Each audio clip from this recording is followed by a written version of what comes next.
Bonsoir à tous, nous arrivons au terme d'une grande et belle journée de cette visite de Benoît XVI au Royaume-Uni, une journée de contraste entre de grands rendez-vous, la messe à la cathédrale de Westminster ce matin, la veillée à Hyde Park ce soir, et puis des rendez-vous intimes, des rendez-vous de cœur à cœur avec les pensionnaires d'une maison des petites sœurs des pauvres cet après-midi, avec les jeunes ce matin après la messe, et puis avec les victimes de prêtres pédophiles. Benoît XVI a redit aujourd'hui sa détermination à lutter contre ce fléau de la pédophilie. Il a souligné l'immense souffrance provoquée par ces crimes innommables. Il a affirmé qu'il n'y aurait aucune complaisance pour les coupables de ces actes et donc, je vous le disais, il a reçu en privé des victimes dont le témoignage l'a profondément bouleversé, nous a dit son porte-parole. Et puis d'autres rendez-vous cœur à cœur, comme cette rencontre avec les jeunes après la messe ce matin et l'incroyable porte-parole des jeunes, Charles, qui a su par sa fougue et son enthousiasme revigorer un Benoît XVI qui paraissait jusque-là très fatigué, mais qui,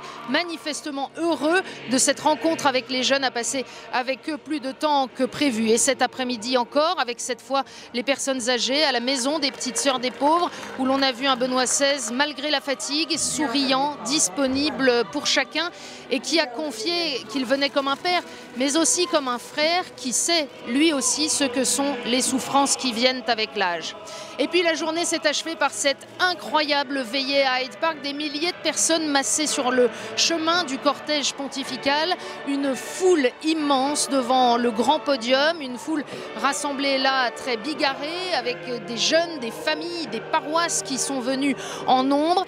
qui ont vécu un après-midi de fêtes, de chants, et que Benoît XVI a su, comme il le fait dans ses grands rassemblements, mener progressivement à l'intériorité jusqu'à finir par un long temps d'adoration du Saint-Sacrement. Benoît XVI qui a évoqué bien sûr la figure du cardinal Newman, puisque c'était une veillée en préparation à sa béatification, et Benoît XVI de souligner que le cardinal Newman nous enseigne que si nous avons accepté la vérité du Christ et lui avons donné notre vie, il ne peut y avoir de différence entre ce que nous croyons et notre manière de vivre. Voilà, les fidèles vont progressivement rentrer chez eux après ce moment inoubliable avec le pape Benoît XVI dans Hyde Park. Quant au pape, il va aller prendre un peu de repos. On le retrouvera demain à Birmingham pour cette béatification, la première qu'il célèbre lui-même. Ce sera bien sûr à suivre en direct sur KTO.